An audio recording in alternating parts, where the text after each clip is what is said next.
Manish recording studio Halsi. Music director Dharmendra राज।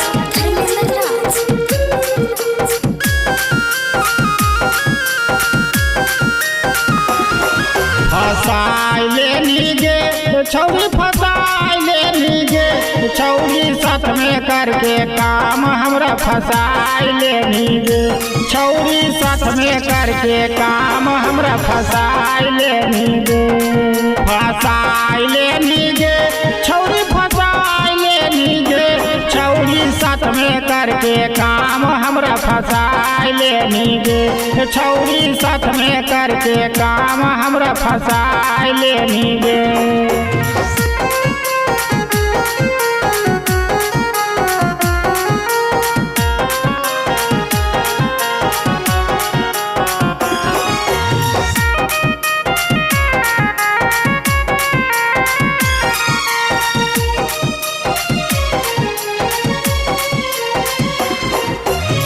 Paint paint करके छौरी काराहानी काम गे संतोष पेंटर के कारो ही बदनाम गे पेंट पेंट करके छौरी काराहानी काम गे संतोष पेंटर के कारा ही बदनाम गे राधे समझे नहीं काहे न लगाए लेनी गे छौरी साथ में करके काम हमरा फसाइले नीगे छौरी साथ में करके काम हमरा फसाइले नीगे।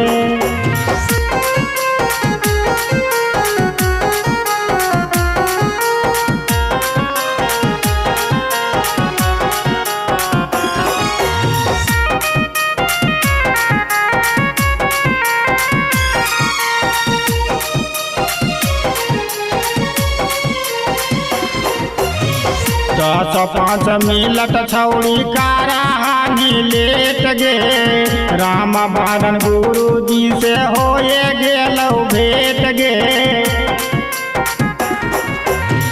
10-5 मिनट छौरी काराहानी लेट गे राम बारन गुरु जी से होए गेलौ भेट गे राधे सम पिंटर के बोलाई ललकौ गे छौरी बोलाई ललकौ गे हमरा ऊंचा नीचा काम छौरी कराय देलकौ गे छौरी ऊंचा नीचा काम हमरा कराय देलकौ गे।